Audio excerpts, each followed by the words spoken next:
how important is culture in an organization and how important is character in the boardroom. You referred to the importance of character in a recent interview of yours.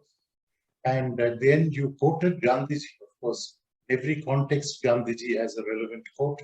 This one I thought was very appropriate when you talked in terms of how to go about life. But how important is it, the setting, the tone, the conduct, the character, the zero tolerance towards things, not an excessive focus on the bottom line to the exclusion of values and principles? Who does that? How well is that done? I feel there is nothing more important than setting the right tone, both from a cultural lens, as well as, and both are related, as well as, what is going to be the character of this company? Is this a company that is going to, give in to petty demands? Is this a company that is going to stay its ground?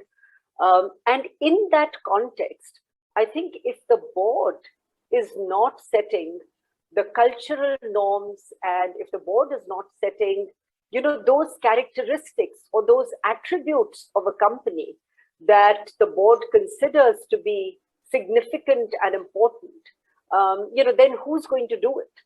If that aspiration and that direction and, that those standards of excellence and ethics are not set by the board, then who is going to set those standards? It's certainly not the regulator. The regulator can regulate, but the regulator cannot set the standards of excellence or the cultural norms that companies are going to live by. And again here, if you Google any company and you talk about our values and purpose, everybody's talking about integrity, respect for the individual, etc. And then the question becomes, how much of that are we actually seeing in action when you are under stress? As somebody said, if you want to check character, put those individuals under stress. And I'm saying I could extend it to a company and say, when you want to see character, put that company under stress and see what decisions are made for quarterly results and what decisions are made for what is right in the long term, but may not go well with either the shareholders or the market or the analysts in the short term.